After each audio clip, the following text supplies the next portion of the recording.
오늘 저와 여러분이 읽은 이 골로새서는 바울 선생님께서 골로새라고 하는 교회에 쓴 편지입니다. 골로새는 터키 지방을 가리키는 지역입니다. 제가 이 교회의 생성 배경 그리고 전체의 내용은 이미 새벽 예배 때 언급했고 또 교환의 앞부분에 조금 설명해 두었기 때문에 바로 4장에 들어가도록 하겠습니다. 4장의 내용은 바울 사도께서 편지를 이렇게 마무리하시면서 사랑하는 성도들에게 그리스도 안에 있는 성도가 어떻게 살아야 되는가를 권면하는 내용입니다. 권면. 저도 그래서 제목을 성도를 향한 권면이라 그렇게 붙였습니다. 권자는 우리 교회 가운데 권사님 할 때 그 권자입니다. 권할 권자에 면자는 힘쓸 면자로 해서 힘쓰도록 뭐한다? 권한다. 이게 권면입니다. 오늘 저는 이 권면의 내용을 사도 바울 선생님께서 골로새 교회 성도들에게 권면한 이 내용을 그대로 제가 여러분에게 권면을 할 것입니다. 권면한 내용에 심도 있는 그 근원을 추적하기보다는 권면 자체를 여러분에게 나누면서 이런 일에 힘쓰면 좋겠다라고 부탁을 드릴 것입니다. 제가 잘 안 하는 것들이라서 제가 바라기는 전하는 자의 능력이 아니라 받는 자의 실력이 아니라 하나님 말씀이 믿는 자 속에서 역사하시는 성령의 조명이 이 시간 우리의 심령에 함께 하시기를 먼저 주님의 이름으로 부탁을 드립니다. 권면은 두 가지입니다. 두 가지. 하나는 기도하라. 뭐하라? 누구를 위해서? 스스로를 위해서, 우리를 위해서. 우리라고 하는 것은 이 편지를 쓰고 계신 분이 누구라고요? 바울. 그러니까 바울과 전도자 일행을 위해서 기도하라. 첫 번째입니다. 기도하라. 두 번째는 따라합시다. 행하라. 어떻게 행하라는 말인가? 지혜롭게 행하랍니다.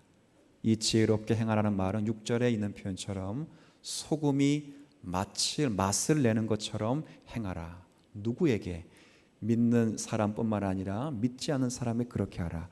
왜 그렇게 하는가? 세월을 아껴야 되기 때문이다. 이때 세월을 아끼라는 말은 원래 헬라어 말하는 기회를 사라 그 말입니다. 믿지 않는 자들에게 지혜롭게 소금을 맛을 냄과 같이 해서 그들에게 그리스도를 가르치고 전할 수 있는 기회를 사라. 이게 두 번째입니다. 오늘 이 두 권면을 제가 여러분에게 그대로 드릴 그대로. 자, 첫 번째 사도의 권면 뭐 하라고요?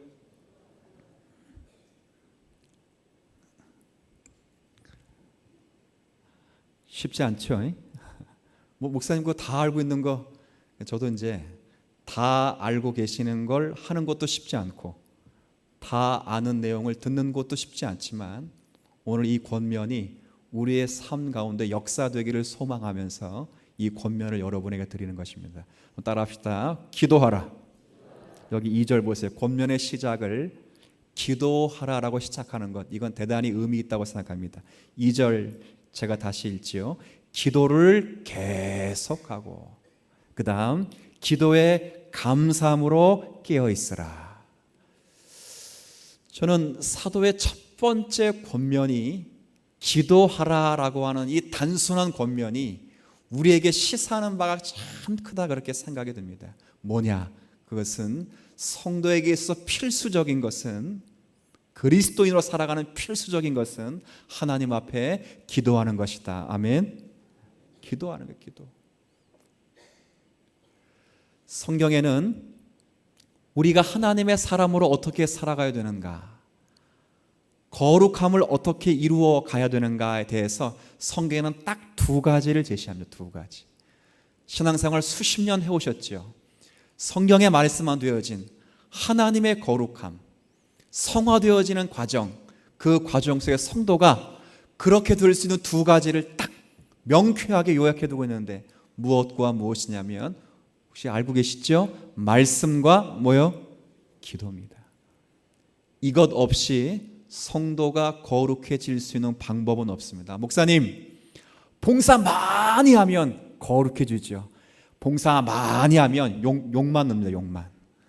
봉사 많이 해서 거룩해지는 것은 봉사하면서 기도하고 말씀 보고 말씀의 은혜를 조명하니까 그것이 은혜가 되고 성숙이 되는 것이지, 기도 없이 말씀 없이 봉사를 하게 되면 시험에 빠지고 힘이 들고 지치게 되어 있습니다.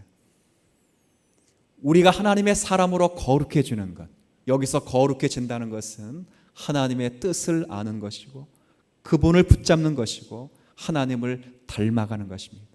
하나님의 뜻을 붙잡고 그분을 의지하고 그분을 닮아가기 위해서는 우리가 할 수 있는 유일한 일은 하나님의 말씀을 집중하고 그 말씀을 통해서 하나님의 뜻을 배우고 그 말씀을 의존하고 붙들고 기도할 때 하나님께서 우리의 심령을 거룩하게 우리의 마음을 붙들어 주시리라. 성경은 그렇게 말씀하고 있습니다.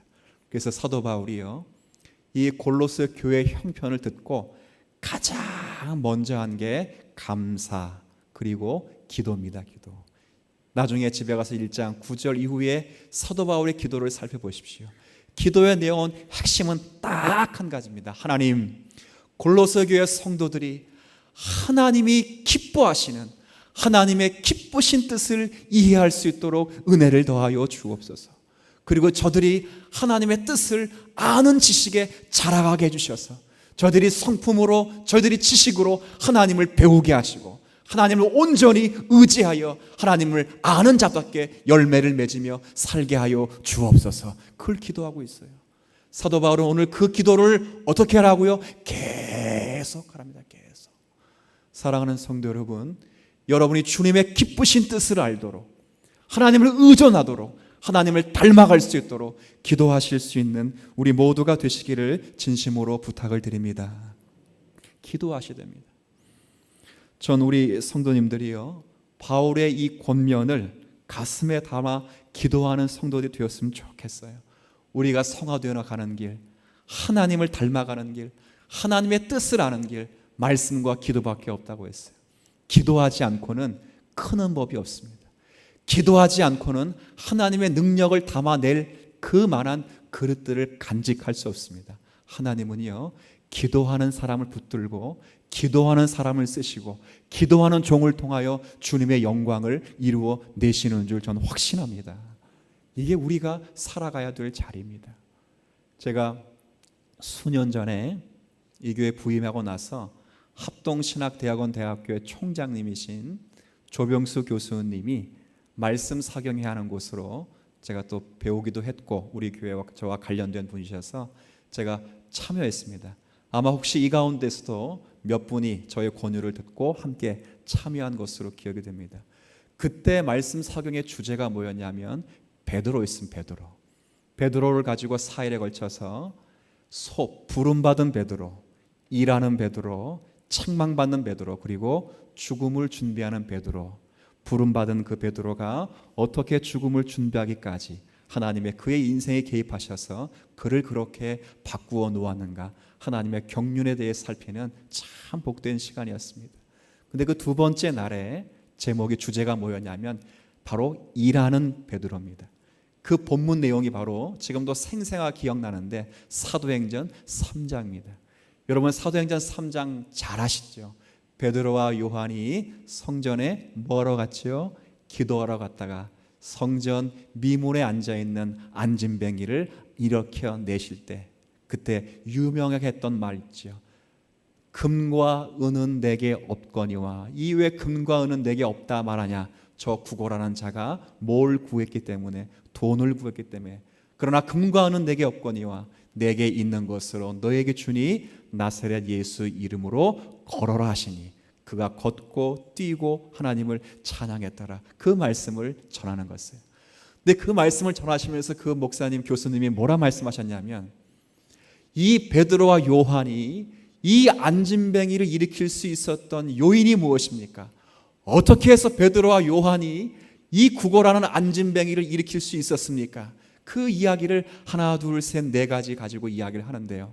제가 큰 기대를 가지고 들었습니다. 이야, 신약학자 가운데 우리나라의 최고의 석학이고 우리와 같은 신앙 색깔을 갖고 있고 대학원의 총장님이시고 훌륭한 목회자이신 그분의 입에서 이 베드로와 요한이 어떤 사람이기에 이 구걸하는 이 안진뱅이를 일으켜낼 수 있었을까? 대단히 집중해서 들었습니다.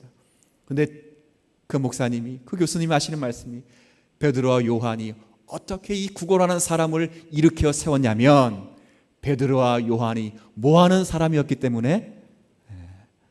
기도하는 사람이었기 때문에 그렇다는 거예요. 제가 처음에 듣고는 대단히 실망했습니다. 아니, 그렇게 유명한 스승께서, 그렇게 유명한 신학을 전공하시고 귀한 분이 그 사실 죄송한 말이지만 개나 소나 다 하는 말을 거기서 그렇게 하신다는 게 이해가 되지 않았습니다. 그런데 설교를 쫙 듣다 보니까 그래, 맞다. 기도하지 않고서는 하나님의 역사를 만들어낼 수 없구나. 기도하지 않고서는 하나님의 역사를 만들어내시지 않는시구나. 전 그것을 철저하게 깨달았습니다. 기도가 뭐지요? 기도는 다른 거 아닙니다. 기도는 자기 자랑도 아니고요. 기도는 뭘 달라는 것도 아니고 기도는 하나님을 의지하는 것입니다. 하나님, 나는 힘이 없습니다. 나는 부족합니다. 이건 내일처럼 보이지만 내일이 아니라 주님의 일이 주님의 역사인 줄 믿습니다. 주님 함께 하시고 이 역사 가운데 주님의 영광을 증거하여 주옵소서. 이분들이 누구라고요? 이분들이 베드로, 요한이라고요. 예수님의 수자제이고 성령을 받은 후에는 능력 있는 종들이고 예루살렘 교회 가운데 충실한 그리스도 일꾼이며 많은 사람들에게 능력 있는 자로 이미 알려진 분들이라. 그런데 그분들이 시간을 정해서 기도하고 시간을 정해서 주님의 능력을 붙잡고 나의 힘이 아닌 그리스도의 힘이요 그리스도의 능력으로 주님이 사명을 감당하기를 원합니다. 간절히 원했다면 우리 사랑하는 성도 여러분께서 하나님을 붙잡는 그리스도의 기쁨의 뜻을 알고 하나님을 닮아가고 알아가는 그런 기도를 할 수 있는 우리 모든 성도가 되시기를 진심으로 바랍니다. 간절히 제가 소원하는 거예요. 그럴 때 하나님이 역사하셔요. 참 신기하지요. 하나님이 다 하시는데, 다 하시는 게 맞는데 누굴 통해 다 하시는가? 기도하는 종들을 통해 하신다, 그 말이에요. 이게 우리가 살아가는 하나님의 놀라운 신비의 신비. 그렇지 않겠어요? 전 그래서 우리 주님 사랑교회 성도 여러분께서 여러분 스스로를 위해서 기도하는 성도가 되었으면 좋겠습니다. 오늘 아침에 기도하고 이 자리에 오셨습니까? 하루 매일매일 여러분의 삶 가운데 하나님의 실존을 붙잡는 하나님의 은총과 그분의 뜻을 아는 철저한 몸부림이 우리 가운데 있어야 되죠. 이것 없으면 목사도 힘이 없습니다. 이것 없으면 아무리 큰 중직자랄지라도 하나님의 능력을 붙잡지 않고서는 감당할 수가 없는 줄 압니다. 사도 바울이 올 그것을 강조했듯이 여러분이 삶 가운데 여러분 개개인이 하나님의 뜻을 배우고 하나님을 아는데 자라가도록 주님의 성품을 붙드는데 그 뜻을 실현하는데 우리의 삶이 성숙할 수 있도록 주님을 의지하는 기도를 수없이 계속해서 드리는 여러분 되시기를 바랍니다. 근데 이 기도를 드리라고 해놓고 여기 3절에 보면 또 누구를 위해 기도하라고 부탁하냐 하면 3절 말씀 보세요. 3절에 또한 우리를 위하여 기도해 주십시오. 2절은 스스로 위해서 기도하고 3절은 우리를 위해서 기도하랍니다. 이때 우리가 누구냐? 바로 이 편지를 쓰고 있는 사도 바울과 디모데와 같은 전도자 일행을 위해서 기도해 달랍니다. 무엇을 위해 기도해 달라고 부탁했는가? 3절 중간부터 제가 읽을게요. 전도할 문을 우리에게 열어주사 그리스도의 비밀을 말하게 하시기를 너희들이 구해주길 원합니다. 내가 이 일 때문에 매임을 당해노라. 이 말은 빌립보서와 마찬가지 사도 바울이 골로새에 편지를 쓸 때도 바울이 지금 어디에 계신다는 거예요? 로마 감옥에 갇혀 있다는 거예요. 복음을 증거하다가 로마 가서의 감옥에 갇혀 있으면서 이 편지를 쓰고 있는 거예요. 근데 그 사도가 내가 추록할 수 있도록 기도해 주라. 나를 감옥에 꽁꽁 묶은 저 바로 저 네로 황제가 죽도록 기도해라, 이걸 위해 기도하는 것이 아니라 내가 여기서 살든지 여기서 죽든지 간에 우리를 통하여서 그리스도의 존귀함이, 하나님의 말씀이, 하나님의 비밀인 그리스도가 전해질 수 있도록 여러분 기도해 주시기를 원합니다. 그렇게 부탁을 하는 거예요. 4절 한번 같이 읽어볼까요? 시작. 그리하면 내가 마땅히 할 말로써 이 비밀을 나타내라. 뭐가 그리하면, 너희들이 성도들이 나를 위해 그렇게 기도만 해줄 수 있다면 내가 살든지 죽든지 그리스도의 비밀, 하나님의 비밀인 그리스도의 말씀을 담대히 전하고 선포될 줄로 나는 확신한다. 그렇게 기도하는 거죠. 사랑하는 성도 여러분, 여러분들이 이 기도를 사랑하는 목회자들과 사랑하는 선교사들과 복음 사역자들과 교사와 구역장들을 위해서 기도해 줄 수 있는 은혜가 있게 되길 진심으로 바랍니다. 우리 목회자 입을 통하여, 성도들의 선교사의 입을 통하여, 교사들과 구역장의 입술을 통하여, 삶을 통하여 하나님의 비밀이신 그리스도가 증거될 수 있도록 은혜를 더하여 주옵소서. 이걸 기도하셔야 돼요. 그 기도할 때 하나님이 합력해서 선을 이루시겠다, 그렇게 말씀을 하시는 거예요. 바울 사도의 혼자만의 기도가 아니라, 혼자 기도할 수 있죠. 그러나 이 기도는 혼자 해서 되는 것이 아니라 함께 성도들이 함께 기도해서 주님의 뜻을 이루고 우리의 입술을 통하여, 삶을 통하여 주님의 영광이 증거될 수 있도록 위해서 기도 부탁을 하는 거 있는 것 아니겠습니까? 제가 지난주에 들었던 생생한 한 성도님의 간증을 하나 알려드릴게요. 제가 듣고 너무 감동이 돼서요, 오늘 제가 여러분이 좀 소개하길 원합니다. 한 성도님이 지난 2015년, 이분이 택시 영업을 하시는 분이신데요, 삶을 사시다가 이렇게 하면 안 되겠다, 살면 안 되겠다 싶어서 15년 마지막 송구영신 때 기도카드에 결단을 하고 이런 기도 제목을 적었어요. 하나님, 제가 택시 운전을 할지라도 그 공간에서는 전도사가 될 수 있도록 은혜를 더하여 주옵소서. 아멘 한번 해주세요. 제가 기도 제목을 듣고 어땠을까요? 처음엔 놀랐어요. 이 양반 너무 믿음의 파워가 센 거 아닌가 깜짝 놀랐어요. 그래서 여하튼 기도를 했어요. 그래서 이분이 2010년 1월 달부터, 첫날부터 매일 택시 운전하면서 극동 방송을 틀면서 승객들을 주님의 따뜻한 품어로 인도하시기를 기대하면서 그렇게 틀었어요. 근데 지난주 토요일 날 한 어떤 승객이 타셨는데 쭉 타고 가시다가 이 승객분이 놀라운 이야기를 해요. 무슨 이야기냐면, 내가 오늘 출장을 나오다가 차를 갖고 나오지 않았는데 택시만 6번을 탄다, 6번. 그런데 탔던 모든 택시 안에서 들려오는 모든 음성이 다 무슨 방송이라고요? 극동방송. 깜짝, 이게 마지막 차라는 거예요. 마지막 택시인데 여기서도 본인이 극동방송을 들으니까 이게 무슨 일인지 모르겠다는 거예요. 그래서 이 성도님이 기회는 언제라? 이따라. 그래가지고 혹시 사모님이 우리 아저씨를 위해서 기도해 주는 것 아닙니까? 아니 사모님 교회 나가는지 아니냐는 모르는데 일단 그렇게 말을 저질렀어요. 그랬더니 그분이, 내 아내가 내가 교회 다니는 것 때문에 새벽마다 기도해, 새벽마다. 알아가지고 성도님이 힘을 얻어가지고 내일 반드시 아내와 손잡고 교회를 가시길 바랍니다. 했더니 그 승객이, 저도 그렇게 마음이 지금 다가옵니다. 할렐루야. 놀랍죠. 하나님께서 그렇게 역사하시는 것입니다. 기도하고 여러분이 여러분 삶 가운데 그리스도의 존귀함을 내세우길 원하신다면 여러분의 기도와 우리의 기도를 합력해서 주님의 존귀하심을 주님이 직접 증거하실 줄로 믿습니다. 우리는 도구예요, 도구. 도구는 뭐 하는 거예요? 도구는 밥상만 차리면 돼요. 밥상만. 기도해서 사모하고 우리의 삶을 통해 주님의 영광이 증거되시기를 간절히 소원하셔야 돼요. 부족한 종을 위해 기도해 주시고, 이제 앞으로 조금 있으면 수련회와 여름 성경학교를 합니다. 이 여름 성경학교 수련을 통해서 그리스도의 존귀함이 증거되게 하여 주옵소서. 저 교사와 교역자 입술을 통하여 하나님의 어떠하심이 증거될 수 있도록 은혜를 더하여 주옵시고, 모든 수련회와 모든 성경학교가 다 끝난 다음에 그리스도의 어떠함을 함께 나눌 수 있도록 은혜를 더하여 주옵소서. 기도하십니다.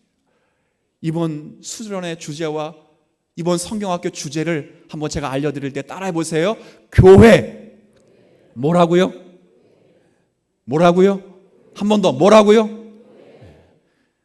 까먹지 않는 은혜가 있기를 바랍니다. 설교는 까먹어도 이건 까먹지 않았으면 좋겠어요. 교회. 제가 교회론을 가르치라고 교회 하라고 한 겁니다. 창조, 타락, 구속 그리고 교회예요. 얼마나 우리가 존귀한 성도들인가. 우리의 머리가 그리스도가 누구신가. 그리스도 안에 있는 성도의 값진 사역이 무엇이며 은혜가 무엇이며 본분이 무엇인가. 이 사역을 함께 나누게 될 거예요. 여러분이 기도하시면 기적이 일어날 줄로 믿습니다. 우리가 기도하지 않으면 기적은커녕 멜랑꼴랑이 될 줄로 알고요. 우리가 함께 기도해 주셔야 돼요. 기도하는 자도 크고 기도응답 받는 자도 역사를 함께 누릴 수 있는 거예요. 그럴 때 내가 한 게 아니라 누가 한 거가 되지요? 하나님이 하는 거예요. 사랑하는 우리 성도 여러분, 기도하시면서 하나님의 뜻을 구하고 주님의 은총을 구하실 수 있는 여러분 되면 좋겠어요. 두 번째는 행하랍니다. 아까 첫 번째는 뭐 하라 그랬어요? 제가 권면이니까 오늘 이렇게 얘기를 드리는 거예요. 두 번째는 행하랍니다. 뭘 어떻게 행하라는지 한번 5절 봅시다. 자, 5절에 제가 그냥 읽을게요. 자, 5절에 보면 외인에 대해서, 이때 외인이 누구예요? 외계인의 준말이 아니고 밖에 있는 사람, 그러니까 교회 밖에 있는 사람. 그러면 믿는 사람일까요? 믿지 않는 사람일까요? 믿지 않는 사람, 이런 뜻이에요. 이 말은 기도하고 전도했다고 해서 성도의 책임을 다한 게 아니다. 성도의 책임은 기도하고 전도한 만큼 밖의 사람들, 세상 사람들에게 어떠함이 우리의 성품으로 증거되어야 된다. 그 이야기를 하고 있어요. 5절, 외인에 대해서는 지혜로 행하여. 이때 지혜는 6절, 소금으로 맛을 냄과 같이 행하라. 이건 제가 조금 이따 설명해 드리고, 지혜로 행해서 5절 마지막에 세월을 아끼라. 즉 시간을 구속하고 기회를 살아, 그 말이에요. 믿지 않는 사람들에게 우리의 삶을 통하여 그들에게 그리스도가 어떠한 분인가를 소개할 수 있는 넉넉한 언행과 우리의 삶의 표지를 갖고 있어라. 그 이야기를 하고 있다, 그 말입니다. 제가 성경을 읽으면서요, 아, 그렇구나. 이 종교 생활이라고 하는 것이 말씀을 읽고 기도하고 전도했다고 하는 것으로 우리의 책임을 다했다고 말해서는 돼서는 안 되는구나. 그 생각을 오늘 이 말씀을 통해 하게 됩니다. 예를 들어서 우리가 사업장 문을 열고 하루를 시작할 때 기도하고 말씀 읽은 것으로 우리의 책임을 묻어놓고 가서는 안 되고, 그것이 발판이 되어서 우리의 삶에 기도한 만큼, 말씀 읽은 만큼 그 삶이 표현되고 거룩함으로, 의로, 생명으로 증거되는 것, 여기까지 기독교인의 삶이라 성경은 그렇게 권고하는 거죠. 얼마나 우리가 기도는 잘하는지 몰라요. 그렇죠. 밥 먹을 때 사람 많아도 기도하고, 심지어는 커피 마실 때도 기도하고, 또 차 나올 때도 기도하고. 저 옛날에 참 힘들었어요. 뭐가 힘들었냐? 신방 가가지고 점심 나오면 기도해야 되죠. 그 다음에 다과 나오면 또 기도해야 되죠. 그 다음 마지막에 또 뭐 나오죠? 차 나오면 기도해. 그 기도 몇 번 해야 되죠? 뭐 얼마나. 신앙생활은 그래, 그거 잘한다. 그런데 그것만이 아니란다. 그런 것으로 신자의 책임을 다했다고 말하지 말아라. 거기에 묻어놓고 성도가 그리스도의 사람이라고 생각하지 말아라. 그것은 하나의 표지일 뿐, 우리의 삶은 우리의 신앙의 모습으로, 우리의 삶으로 고백되어지는 것이다 라고 사도 바울이 우리에게 가르치고 있는 그런 말씀입니다. 여러분이 서 있는 그 자리에서 여러분을 통과해서 죄가 지나갈 수 없도록, 그 죄가 나를 지나서 상대방에 갈 수 없도록 여러분들이 그런 삶을 살아내야 될 사명과 존귀함이 있다는 것 여러분이 잘 아셔야 돼요. 마태복음 7장 21절 이하에 보면 참 무서운 말씀이 나와 있습니다. 제가 그냥 구두로 여러분에게 좀 말씀을 드릴게요. 너무 잘 아시는 말이에요. 나더러 주여 주여 하는 자마다 다 하나님의 나라에 들어갈 것이 아니라고 합니다. 오직 하나님의 뜻대로 행하는 자만 하나님의 나라에 들어갈 수 있단 말이에요. 그게 무슨 말이에요? 많은 사람이 주여 주여 내가 주님의 이름으로 선지자 노릇을 하고 내가 주님의 이름으로 많은 귀신을 쫓아내고 내가 주님의 이름으로 많은 권능을 행했습니다. 내가 주님의 이름으로 기도했고 주님의 이름으로 전도했고 내가 주님의 이름으로 성경 공부했고 내가 주님의 이름으로 봉사했고 내가 주님의 이름으로 선교했습니다. 내가 정말 많은 일들을 했습니다. 그때 주님이 뭐라 말씀하시죠? 내가 너희를 도무지 알지 못한다. 불법을 행한 자들아 다 내게서 떠나갈지어다. 무슨 말이에요? 마태가 유대인들에게 하고 싶은 말입니다. 너희들이 열심히 주님을 부르고 있다. 열심히 종교의 의식과 열성과 그 정열을 명분을 따라 너희들이 신앙생활을 하고 있고 열심히 주님의 자녀라고 그렇게 이야기를 한다. 그러나 그것이 중요한 거야. 참 신앙은 열매로서 증거되듯이 우리의 삶에 그리스도의 존귀함이 묻어나야 되는 것이다. 사도가 또 그렇게 이야기를 하고 있다 그 말이에요.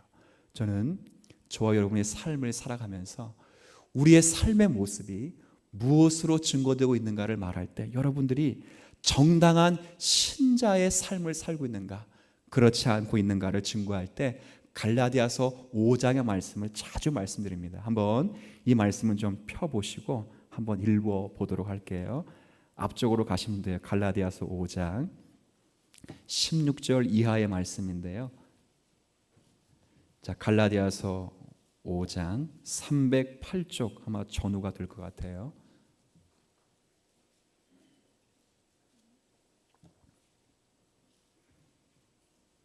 갈라디아서 5장 16절부터 제가 읽겠습니다. 한번 308쪽 신약성경 308쪽 갈라디아서 5장 16절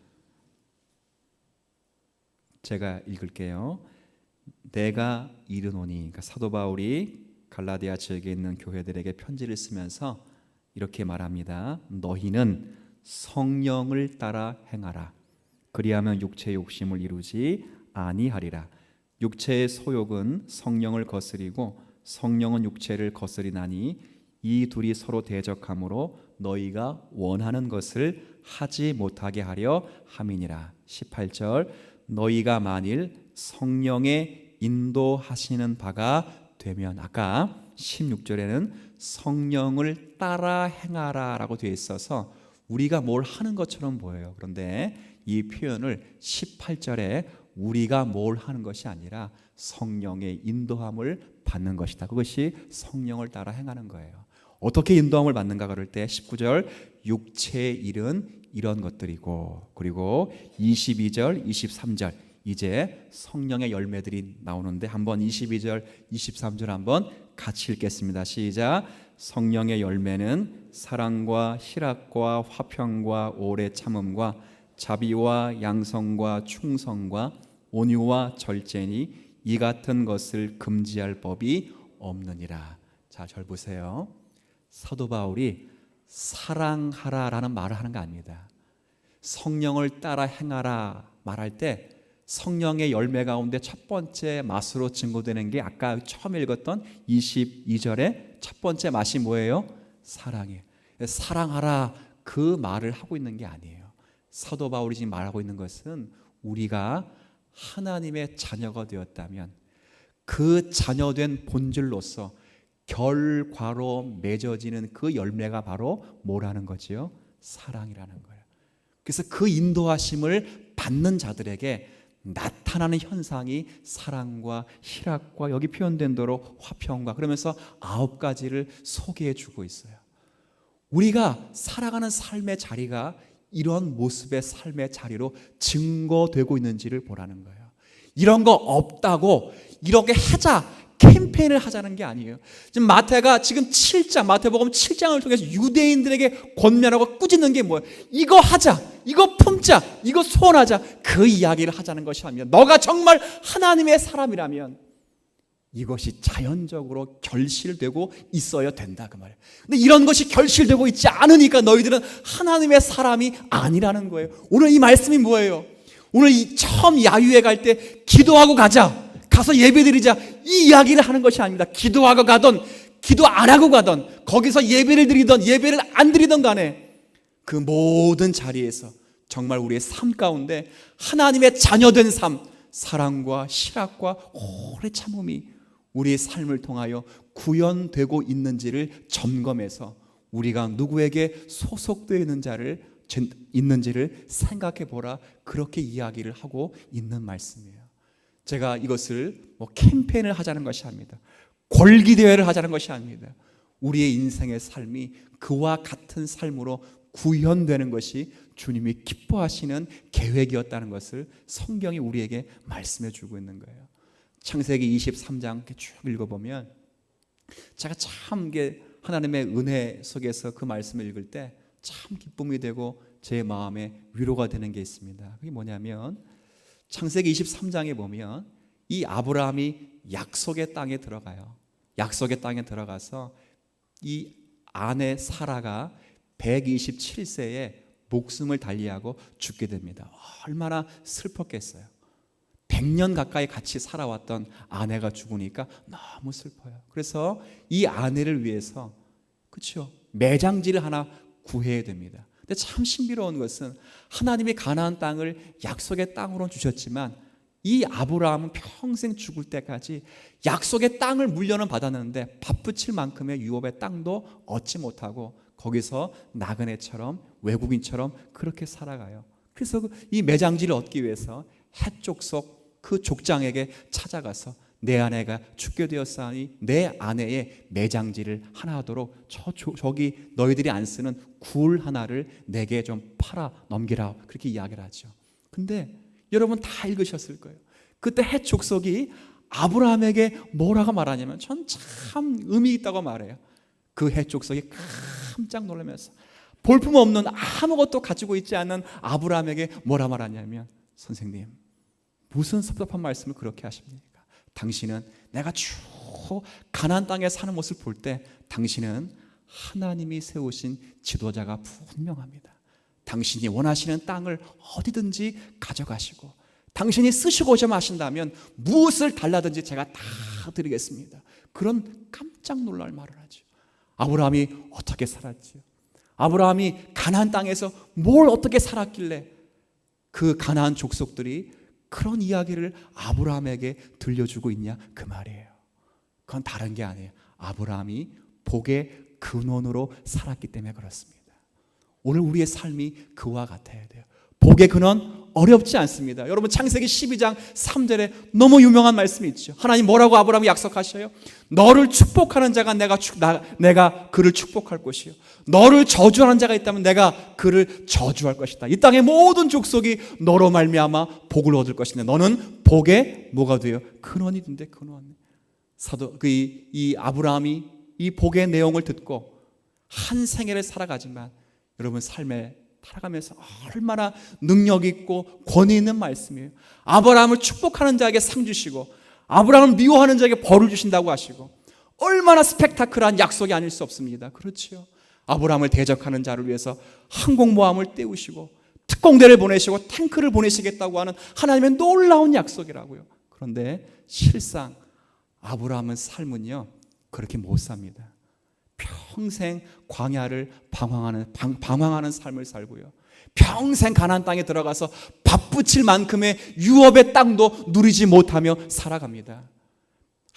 딱 한 번 조카 롯 구하기 위해서 4개 나라의 연합국 그 잠깐 승리를 했지만, 그러나 그 승리를 통해서 그 나라를 정복했다거나 그 성을 정복했다는 기사는 없습니다. 오히려 두려움에 빠진 아브라함, 그렇게 살아가요. 그러나 그가 복의 근원이 될 수밖에 없었던 이유는 하나님을 알지 못하는 이 무지 속에서, 하나님이 누구신지를 깨닫지 못하는 이 사회 속에서 아브라함이 하나님을 아는 자로 살고 하나님의 은혜를 경험한 자들로서 하나님의 입술이 되고 하나님의 손길로서 살아간 거예요. 잘 먹고 능력 있어서 세상을 정복함으로 복의 근원이 된 것이 아니라 남들이 나를 짓밟고 무시할지라도 하나님의 사람으로 살기 때문에 사람들이 그를 보고 하나님이 세우신 지도자라 그렇게 인정을 되고 그를 통하여 많은 사람들이 복을 누리게 되는 것입니다. 빌립이 예수님께 묻지요. 예수님, 이제 그런 말 그만하시고 하나님 보여주세요. 그럼 우리가 주님을 믿겠습니다. 그때 주님 뭐라 말씀하셔요? 이 바보들아, 내가 여태까지 한 말이 하나님의 말씀이었고 내가 여태까지 보인 모든 행동이 하나님의 사역이었거늘 너가 아직도 하나님을 보여달라면 어떻게 하겠냐? 나를 본 자가 하나님의 본 것이고 앞으로 빌립, 너를 본 자가 예수를 본 자요 하나님이 본 자, 하나님을 본 자가 될 것이다. 우리는 다 그렇게 살아가는 것입니다. 여러분이 삶 가운데 기도하고 전도하고 말씀을 읽은 삶의 내용들을 이 시대 가운데 정말 아브라함이 둘도 없는 하나님의 어떠하심을 복음을 통하여 증거된 삶을 살았듯이 예수님께서 나를 본 자가 하나님을 본 자처럼 살라고 말씀하신 것처럼 여러분의 삶이 여러분의 입술을 통하여 그리스도가 누구시고 하나님의 어떠하심이 증거되게 되시는 삶을 살아 누릴 수 있는 우리 모두가 되셨으면 좋겠습니다. 한 주간 동안 살아갈 때요 그냥 사는 게 아닙니다. 여러분이 누구도 대신할 수 없는 하나님이 세우신 그 자리에 살아가요. 그 자리는 누구도 대신할 수 없습니다.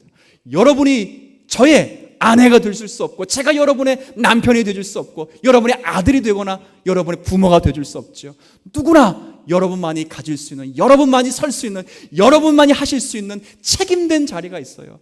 그 책임된 그 자리에서 여러분이 하나님의 자녀로서 사는 일, 하나님을 예배하는 자들이 그리스도의 어떠함을 증거하며 살아가는 성도가 되시면 참 좋겠습니다. 오늘 말씀을 마무리하면서 두 가지 권면을 다시 한번 상고하겠습니다. 첫 번째, 사랑하는 성도 여러분, 바울이 골로새 성도를 교훈했듯 권면했듯이 여러분을 위하여 그리고 교회 사역자들을 위해서 기도하는 성도가 교회 되시기를 진심으로 부탁을 드립니다.